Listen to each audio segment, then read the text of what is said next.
Amados, nós vamos tentar amarrar algumas pontas, né, e encerrar essa matéria, mas não o assunto. Não é que nós tratamos de todos os pontos e falamos, pelo contrário. Nossa, há uma infinidade de pontos que nós não entramos. Na verdade, a matéria, não só essa, mas todas as matérias, não pretende esgotar nenhum assunto. É só mesmo para que a gente abra, né, os assuntos, para que a gente norteie algumas coisas, para que a gente pontue algumas coisas. Então, não tem como, é muito vasto. Qualquer tema que a gente for entrar a respeito da Bíblia e a nossa proposta de teologia, qualquer tema é muito vasto. Então, o curso não pretende isso, nenhuma matéria pretende isso, né? Exaurir nenhum assunto, mas que isso possa continuar sendo estudo de vocês, cada matéria. Então, aqui na verdade é um pontapé que a gente dá, é um incentivo que a gente dá, alguns caminhos que a gente tenta mostrar para que vocês depois caminhem por vocês mesmos. Eu espero que acabando o curso, vocês não aposentem aí a leitura, a pesquisa, né? Mas pelo contrário, que acabando o curso, vocês têm aquela mini biblioteca que vocês vão adquirindo ao longo do curso, as matérias que a gente recomenda, os livros, né? E vocês vão adquirindo os livros, toda a matéria que a gente indica livro, vocês vão lá e dá um jeito de comprar um livrinho, aleluia, louvado seja Deus. Mas é sério, irmãos, tentem nesse período fazer adquirir essa biblioteca de vocês, porque são livros que nós já experimentamos, que nós já conhecemos, e aí nós indicamos um livro que a gente acha adequado, né? Lógico que tem muitos outros que também poderiam ser indicados, mas a gente sempre procura conciliar o seguinte, o livro que atenda o assunto a ser tratado, um livro mais acessível financeiramente, né? Então a gente tenta reunir essas coisas assim. Então já é assim, são atalhos que a gente já vai introduzindo vocês e evita que vocês... Porque às vezes a gente compra livro que não vale a pena, mas até a gente descobrir que não vale a pena, a gente já leu, a gente já gastou dinheiro, e aí, né, eu já li livro assim que depois assim me deu vontade de pôr fogo nele. E tem uns, não é isso, Luciano? Robson, não sei, Robson, mas eu tenho uns lá, eu tinha uma prateleira assim só de heresias, né? Aí com a mudança eu deixei, joguei fora mesmo, não dei, nem pro inimigo eu não dei. O livro bom a gente dá pro amigo, mas o ruim tem uns que dá pro inimigo. Eu joguei fora mesmo. Mas vamos lá, amados. Então a gente vai tentar amarrar algumas pontas. Eu vou fazer uma recapitulação de alguns pontos, tá? Só pra gente ver se não esqueceu de algumas coisas. Ética. Bom, falando de ética, o que tem que vir à nossa memória são regras. Regras que são criadas para proteger um meio de convivência. Basicamente, e a grosso modo, isso seria ética, né? Ética bíblica vai se pautar, então, nos valores e nos princípios que a Bíblia traz para nós. Porque existe ética em vários ramos, e aí vão se pautar cada ética lá nas suas referências. E a nossa é a Bíblia. Então, todas as vezes que a gente for falar a respeito de um comportamento, se nós temos na Bíblia algum princípio, algum valor, inclusive também algum exemplo, e principalmente do Novo Testamento, e principalmente na vida de Jesus, né? Então a gente já vai afunilando o negócio. Porque assim, existe o Antigo Testamento e lá tinha algumas regras, que nem sempre elas cabem para a prática dos discípulos, ou seja, dos cristãos. Porque são contextos diferentes, realidades diferentes, culturas diferentes, e lá tinha demandas diferentes. Então a gente entende que o Antigo Testamento deve ser olhado com um olhar sempre voltado para o Novo Testamento. Então todas as vezes que a gente for pegar o Antigo Testamento para extrair alguma coisa, principalmente de comportamento, porque fica muito esquisito, para não dizer herético, você querer pegar algumas regras e alguns mandamentos do Antigo Testamento e querer aplicar aos discípulos de Cristo. No mínimo fica esquisito, no mínimo, até esteticamente, dependendo, fica muito esquisito, né? Então tem coisas que não cabe mais, caducou literalmente, a Bíblia diz isso, né? Caducou, não é a palavra exata que está lá em Hebreus, mas se tornou obsoleta, não está ultrapassada, não tem mais validade. Como diz lá no norte, não voga mais, né? Não tem mais... Jesus, aliás, ele veio não para tirar de vigor essas coisas, ele veio para cumprir e ressignificou nele, né? Lá em Mateus, por exemplo, quando ele diz assim, olha, vocês ouviram o que disseram os antigos assim assado, eu porém vos digo, eu não vim para abrogar a lei, tirar de vigor, mas para cumprir a lei. Eu porém vos digo. Então ele cumpre a lei e ressignifica a lei nele. Não é que nós não temos lei. A Bíblia vai dizer que nós temos, no Novo Testamento, nós temos lei, mas é a lei de Cristo. E a lei de Cristo, a base dela é amor. Eu não sei se vocês leram os 2 capítulos que eu sugeri na semana passada, ou seja, Romanos, capítulo 14, e o 1 aos Coríntios, capítulo de número 8. Resumindo, lógico que tem vários pormenores lá, mas resumindo, a base que Paulo deixa ali para nós é o amor, irmãos. É o olhar para o outro. Muitas vezes renunciar o direito e aquilo que é legítimo nosso, muitas vezes para proteger o outro, né? Então a regra e a ética cristã, ela tem essa base maior, principal, que é o amor. Então não é uma regra para um direito adquirido, é uma regra para servir o outro. Não sei se foi o Luciano que falou, alguém falou aqui que a minha liberdade ela vai até onde começa a do outro. Foi tu, Luciano, que falou, não foi? Então, e é isso mesmo, está correto. Então, isso é a lei do amor, né? E a gente precisa entender, amados, que a questão de regra, viver por regras, não é essa questão inflexível, imposta, militar, né? Essa questão de que, como diz o Provérbios 32:7, vai dizer, bem-aventurados os flexíveis, porque nunca serão quebrados. Não procure não existe isso aí, não tô brincando. Só vai até o 31 Provérbios, tá? Mas bem, podia ser num provérbio, podia? Não ficou bonitinho? Bem-aventurados flexíveis, né? Os maleáveis, que nunca vão ser quebrados. Então, não tem mais, bem que poderia ter, né? Como disse um dia uma irmã, disse, como está escrito em Provérbios, água mole e pedra dura, tanto bate até que fura. Eu falei, não, irmão, tá não. Esses negócios assim, né, que... Não é eclesiástico, né? Não é, né? Eclesiástico, né? Tem o eclesiástico, que é outra coisa. Então, queridos, só para a gente entender, não são essas regras impostas, não são regras, inclusive, que elas vão ter que ser cumpridas a todo custo. Não, não é isso. Mesmo porque, e eu vou falar um negócio agora que é um pouco perigoso. Então me entenda, por favor, e se não entender ou discordar, me pergunte para que eu tente explicar de outra maneira. Jesus quebrou regra de mandamento. Jesus, ele violou regra do Antigo Testamento, mostrando que as regras, elas não existem por elas mesmas, nem para elas mesmas. Quando Jesus lá estava com os fariseus, que eram aqueles caras que a regra era acima de tudo, inclusive da vida humana, né? Então eles inverteram o negócio. E aí eles disseram assim, mas os teus discípulos comem sem lavar as mãos? Mas não era só sem lavar as mãos, não é questão de higiene, existia um ritual. Tanto é que a Bíblia explica, Jesus explica, né? Aliás, não é Jesus, o escritor explica, o evangelista. Eles estavam dizendo que eles comiam a mão sem lavar muitas vezes, e havia um ritual, uma cerimônia de purificação, lavar muitas vezes, que era desnecessário. Não cumpria, na verdade, nada benéfico, era uma cerimônia sem pé e nem cabeça. Cerimônia que atendia um desejo religioso, mas que não tinha vida. Então, inclusive, pegaram o Antigo Testamento, que era algo de Deus, os religiosos transformaram aquilo que era de Deus, qualquer semelhança não é mera coincidência, a gente faz isso até hoje, né? Aquilo que era de Deus, a Bíblia Sagrada, e transformou em mandamentos e preceitos de homens, colocando julgo sobre a vida das pessoas. Olha que coisa horrível, Jesus veio condenando tudo isso aí, porque eles não entendiam o espírito da lei. A letra, eles queriam aplicar de uma maneira que matava, e a letra mata mesmo, como disse Paulo em 2 aos Coríntios, a letra mata. Essa letra é sem o espírito da lei, né? Sem a essência do porquê foi criada aquela lei. As leis, elas foram criadas não para proibir apenas, e se tem uma proibição é porque essa lei protege, como uma cerca. Deus colocou cerca, porque sabe que se a gente ultrapassar ou pular essa cerca, a gente vai cair no abismo. Né? Então as leis de Deus e as proibições que a lei tinha é para proteger o ser humano.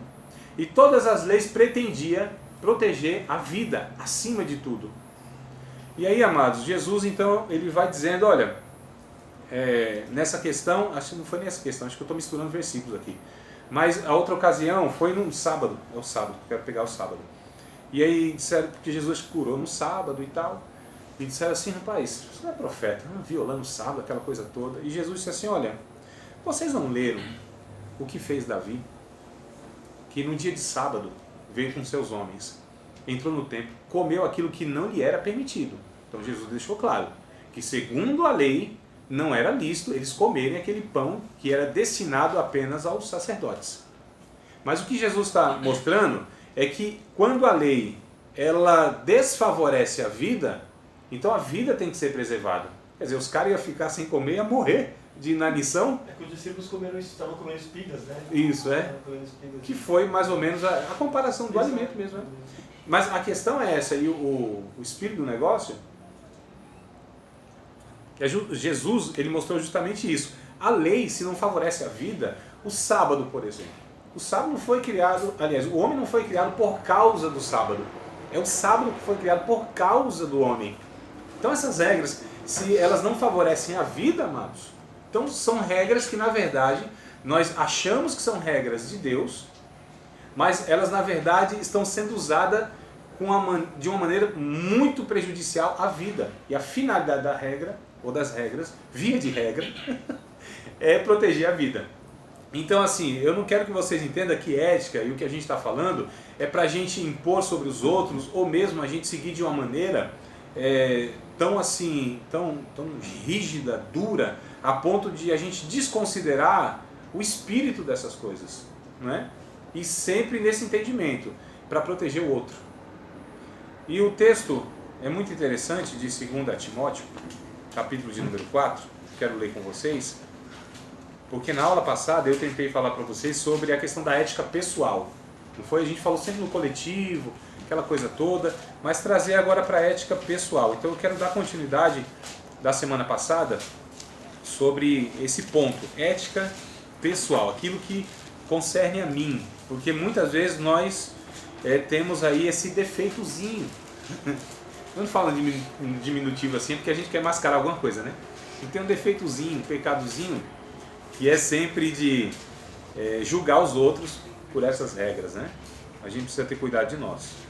E aí o texto aqui de Paulo a Timóteo, o jovem pastor, capítulo 4, verso 16, ele encerra aqui algumas recomendações. Quer dizer, não é que encerra não, o capítulo 5 continua. Mas ele encerra aqui no sentido direcionado ao pastor Timóteo, ao presbítero Timóteo. E ele diz assim no capítulo 4 de 1 Timóteo, capítulo 4, verso 16. Eu acho que eu falei segunda, não foi? Desculpa, irmão. Foi um lapso. Foi uma falha. Um equívoco. 1 Timóteo. Um equívoco. Um erro. 1 Timóteo, capítulo 4, verso 16. Tem cuidado de ti mesmo e da doutrina. Ela vem em segundo lugar. Persevera nestas coisas, porque fazendo isto, te salvará tanto a ti mesmo como aos que te ouvem. O testemunho pessoal, amados, é muito mais poderoso do que qualquer doutrina pregada. Cuida de ti mesmo e da doutrina, também da doutrina. Segundo plano. O discurso, a oratória, a exposição, a sapiência, o envolvimento de argumento, né? A dicção perfeita, a capacidade de envolver o outro nas suas ideias, levando ele a entender aquilo que você quer que ele entenda pelo seu discurso. Isso empolga, não é não? Que aula, que pregação, exposição, empolga, a gente está empolgado, que vaso, que profeta e tal, empolga, mas o exemplo arrasta. Então a Bíblia, ela vai incentivar a gente que tenha um discurso que se coadune, que seja harmônico com a vida. O testemunho, amados, sem fala nenhuma, sem falar absolutamente coisa nenhuma, mas a vida é uma pregação poderosa na mão de Deus. O exemplo que nós carecemos na nossa sociedade, com esses valores que nós falamos, que está em extinção, inclusive no meio cristão, muitas vezes, é algo a não ser muito valorizado, principalmente no nosso meio que é o pentecostal, né? Que valoriza o carisma, muitas vezes em detrimento do próprio caráter, muito mais a unção e o dom que há na pessoa do que a sua conduta ética na família, entre os parentes, na profissão e entre a vizinhança. Então a performance pública, nesse sentido, para muitos é o que vale, e não na questão íntima, na questão particular, na questão pessoal, na questão nos bastidores, para muitos isso não é a ser muito considerado. Tanto é que a gente, muitas vezes, usa como termômetro de fé, de espiritualidade, e como crivo de aprovação de Deus, os dons espirituais manifestos na vida da pessoa. E o fruto, isso não é uma coisa a ser muito observada, não. Não é. É um irmão que não prega, não canta. Às vezes a gente resume, inclusive, em 2 ministérios, né? Chegou na igreja, você canta. Não, prega não. Então não serve para quê? Eu fico perguntando, se é só esses 2 ministérios, de cantar e pregar, o que vai ser do irmão que foi salvo por Jesus? É gago e fanho. Vai fazer o quê, né? Gago e fanho. Vai cantar e nem vai pregar. Já pensou assim? Que luta, né? Então, queridos, o que eu quero mostrar para vocês é o que é a ênfase da Bíblia, no sentido da ética, é o fruto. É o Gálatas 5:22. Amor, gozo, paz. Isso fala a respeito entre eu e Deus. Amor, gozo e paz. Longanimidade, benignidade, fidelidade. Isso fala entre eu e os demais, os outros. Não é? Então, amor, gozo, paz, eu só sei na sequência. Se eu quebrar a sequência, tem que botar tudo de novo. Amor, gozo e paz, longanimidade, benignidade, bondade, fidelidade, mansidão e temperança. Isso diz respeito a mim. Então, olha só, as áreas da vida. As 3 esferas de relacionamento. Deus, o próximo e eu. Eu preciso estar me relacionando com essas 3 áreas, ou com essas 3 esferas de relacionamento, ou com essas 3 pessoas, que eu me relaciono com Deus, me relaciono com os outros, e preciso me relacionar comigo também. Que não é coisa de doido, irmãos. Muitas vezes quando a gente conversa com a gente. Quem nunca, né? Olhou no espelho e conversou consigo mesmo. Não há nenhuma esquizofrenia, loucura, bipolaridade, nada disso. O salmista, no Salmo 42, verso 5, 43, verso 5, ele diz: por que te abate, ó minha alma? E por que te perturbas dentro de mim? Espere em Deus, pois ainda o louvarei na salvação da sua presença. Por que te abate, ó minha alma? E por que te perturbas dentro de mim? Espere em Deus, Ele é a minha salvação e o meu Deus. Olha o salmista mostrando que ele estava dialogando com ele mesmo. Então a gente precisa se relacionar com a gente. Nós precisamos começar conosco, irmãos. Essa ética pessoal interna. A minha consciência não pode jamais ser traída pela minha ação externa. Eu não posso me comportar de uma forma que a minha consciência entende que eu não devo me comportar. Martinho Lutero disse: é perigoso para o homem ir contra a sua própria consciência. Quantas pessoas que agem de uma forma que entendem que nem é para agir, tem convicção que não é a vontade de Deus aquilo, mas por conveniências, interesses, politicagem, né? Covardia, inclusive, também, e outras coisas mais, elas se comportam de uma maneira espúria, de uma maneira capciosa, mas não são as suas convicções. Trair a si mesmo é a pior coisa que existe, muito perigoso. Entrando por esse campo, é um campo sombrio, onde a pessoa ela engana a si mesma, olha só, tentando enganar os outros. Então o diabo aqui entra, e o texto de Timóteo, inclusive, tem, agora é 2 Timóteo, tá? 2 Timóteo, eu acho, né, também, deixa eu ver aqui. É isso mesmo, capítulo de número 4, 2 Timóteo 4. Quando eu falar 2 Timóteo 4, vocês entendam 3, tá? Então, 2 Timóteo, capítulo de número 3, verso 13, 2 Timóteo 3 e 13.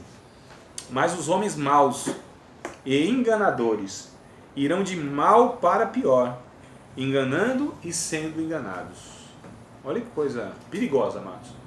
Então, a ética pessoal, o testemunho, é algo a ser muito valorizado no nosso meio, em detrimento, em prejuízo, inclusive, de muitas coisas que nós julgamos ser importante, como bens, até fama que os outros acham que a gente tem que ter, e ter uma pose. Irmãos, a gente precisa quebrar no nosso meio essa ideia que existe supercrentes, que existe pessoas que não estão sujeitas a certos pecados ou tentações.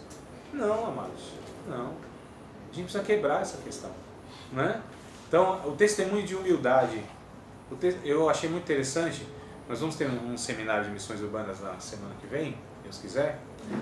E o Paulo, que é um missionário, amigo meu, há bastante tempo, mais de uma década e meia, ele me falou alguma coisa ano passado, esteve em casa também, né? Por conta desse trabalho, a gente faz isso anualmente. Eu vou aproveitando vendendo peixe aqui. E aí ele disse: André, eu julgo que a maturidade de uma pessoa é o reconhecimento do seu estado atual. Eu disse: aleluia, eu vou usar isso nas minhas aulas.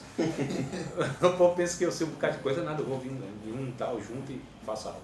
Então assim, olha que coisa interessante, a maturidade é o reconhecimento do seu estado atual, de você saber quem você é de fato, não é? É o Sócrates: conhece-te a ti mesmo. Então a gente precisa ter muito cuidado, amado, porque nós falamos de ética, comportamento, coletividade, os outros, que os outros não devem fazer e tal, mas nós, e principalmente dentro de nós, começa aqui dentro, é o homem interior, é o meu caráter, é o que me caracteriza como discípulo de Cristo, né? São os atributos que eu tenho, e essas coisas, elas são virtudes, são internas, não é um comportamento religioso. Nós estamos falando de ética como um mero comportamento e regras a serem observadas. São valores e princípios que me fazem ter um comportamento porque é de uma natureza minha. Não é porque eu quero mostrar algo para alguém, né? Porque as redes sociais, meu Deus do céu, potencializou e muito a hipocrisia que é natural de todos nós. Esconder alguns defeitos e super expor, maximizar algumas virtudezinhas que nós temos, não é? Às vezes eu fico pensando, rapaz, você vê, assiste ou lê alguma postagem assim, rapaz, esse cara deve ser intelectual, entendido, fiel, feliz, um bocado de coisa, né? E você vê assim, aí você vai chegando mais perto, fala, não é tudo isso não. Rubem Alves, ele falou o seguinte: como eu admiro as pessoas que eu conheço pouco. Como são admiráveis as pessoas que eu conheço pouco. São contrários de Salomão. Salomão tinha uma fama, não tinha? Um cara sábio, aquela coisa toda. Correu por todo mundo a fama de Salomão. Aí veio uma rainha lá. Vamos ver se esse cara é sábio mesmo. Vamos ver se é tudo isso mesmo. Quando ela chegou e viu e observou tudo aquilo, o seu palácio, como que ele organizava tudo aquilo, como que os seus criados se portavam, todo o comportamento que eles tinham, ela chegou à conclusão: não me falaram nem a metade. Não me chegou nem a metade, é muito mais do que...